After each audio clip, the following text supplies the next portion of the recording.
মধ্যপ্রাচ্যে ইরানকে সাময়িকভাবে কোণঠাসা করার যে পরিকল্পনা আমেরিকা করছে বা করেছিল, ভূ রাজনীতির বর্তমান সমীকরণে তা উল্টো মার্কিন যুক্তরাষ্ট্রের জন্য একটি ভুল হিসাব নিকাশ হিসাবে দেখা যাচ্ছে যতই দিন যাচ্ছে।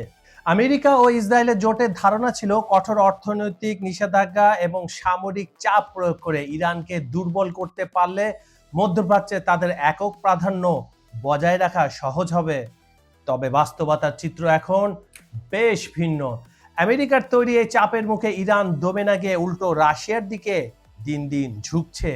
এর ফলে দুই দেশের বহু পুরনো বন্ধুত্ব এখন একটি নতুন শক্তিশালী এবং স্ট্র্যাটেজিক সম্পর্কে রূপ নিয়েছে, যা মধ্যপ্রাচ্যের সামগ্রিক শক্তির ভারসাম্যকেই পাল্টে দিচ্ছে।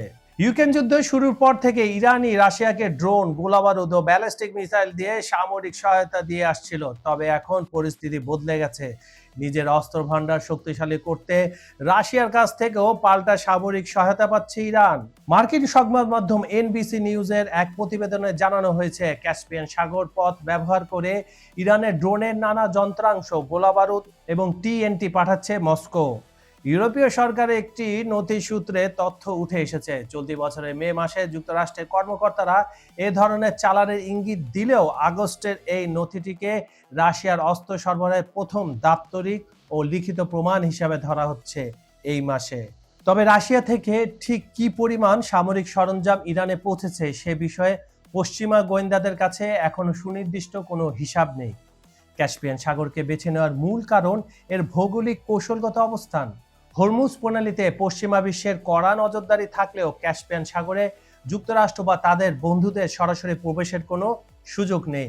এই জলপথের পূর্ণ কর্তৃত্ব কেবল 5টি দেশের হাতে: রাশিয়া, ইরান, কাজাখস্তান, তুর্কমেনিস্তান ও আজারবাইজান। এখানে আজারবাইজানে সামান্য ঝামেলা রয়েছে, সেখানে ইসরায়েলের কিন্তু প্রচুর ঘাঁটি রয়েছে। তবে ইসরায়েল যেখানে রাশিয়া আছে সেখানে ইসরায়েল কোনো ঘাটাঘাটি করবে না।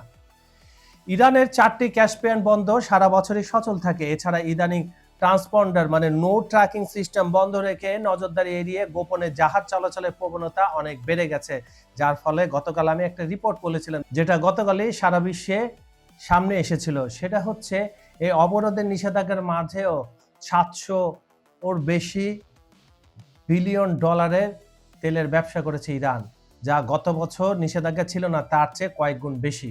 রাশিয়া শুধু ইরানকে অস্ত্র দিয়ে ক্ষান্ত হয়নি, মধ্যপ্রাচ্যে অবস্থিত মার্কিন সামরিক ঘাঁটিগুলো গুরুত্বপূর্ণ স্যাটেলাইট তথ্য তাদের সরবরাহ করেছে।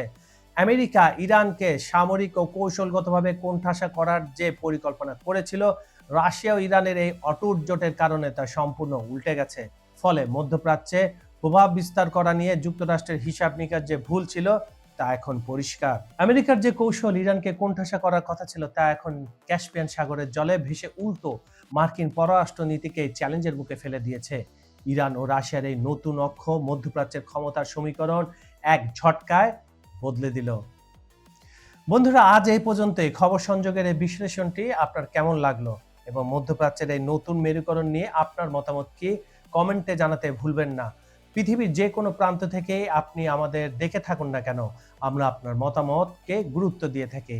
চ্যানেলটি সাবস্ক্রাইব করে সঙ্গে থাকুন। বিজ্ঞাপন বা প্রমোশনের জন্য ডেসক্রিপশনে দেওয়া নম্বরে যোগাযোগ করতে পারেন।